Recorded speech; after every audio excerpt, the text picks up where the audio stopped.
firstly, I have 2 tattoos. I got my brother in here, and this means a lot to me because this is my bond to my brother.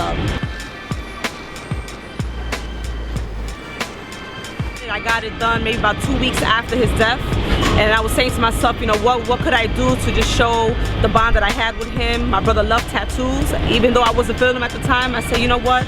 That's what I'm gonna do. I'm gonna get a tattoo of him. So I went ahead and had that tatted on my arm.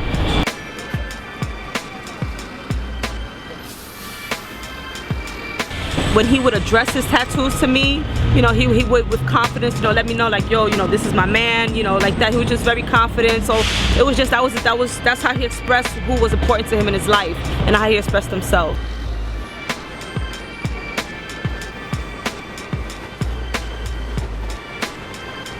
I wanted to write a memoir, and it was really all for my own personal use. I wanted to just write something so that I don't forget him or forget his memory. So for myself, I was detailing, but as the years went by, I kept saying to myself, and on top of that, there was a lot of negative media attention against him. And I said, well, you know what? You know, maybe the world needs to know our story, and well, his story. I'm sorry, and they can have just a different aspect of him and know that he was a real person who wasn't perfect. And so I said to myself, well, maybe if I put my story out there, I'll be able to tell his, because my life consisted of me, my mother, and my brother, and we had a very hard, very sad life growing up. And so through telling my own story, I'm able to cover his. I actually start from a little bit of my mother's upbringing to kind of explain why she became the mother that she was to us. Although she was a good mother, unfortunately she got into drugs. And I mean, you know, from there our lives went spiral. It affected my brother in many ways.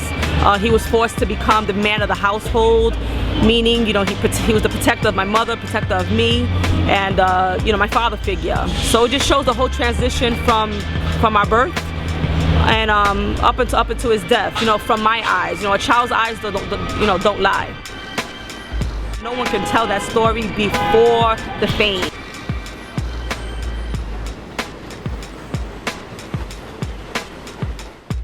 This book was very important to me, and at the same time it was a very difficult thing for me to do, because in the book I'm putting a lot of business out there, and the great thing about the book is that it's the truth. And in many stories that were told, or many movies that were based on true stories, a lot of stuff is fabricated or things were changed. But the good thing about my story, there was nothing that needed to be added. I mean, it was such a sad life, such a hard life, that the story, the way it occurred in our life, was just enough. So it's just very personal.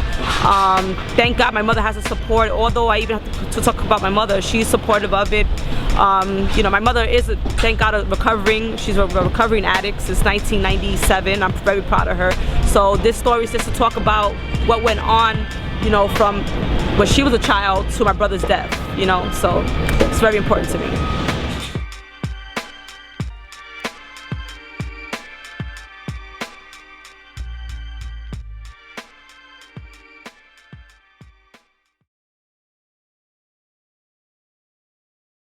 I would like to thank quite a few people. I would like to give a shout out to Triple Sace. He's been assisting me in the efforts to try to co-name the street that we're on right now, Rogers Place. So big shout outs to him. Big shout out to all the radio stations who have allowed me to come on and speak on the renaming and my book, and you know, everything that's been going on, and the supporters of the co-naming of Rogers Place to Big Pump Place. I thank you all, and you all as well, Fame Tattoo, for giving me the opportunity to do this interview. So much appreciated.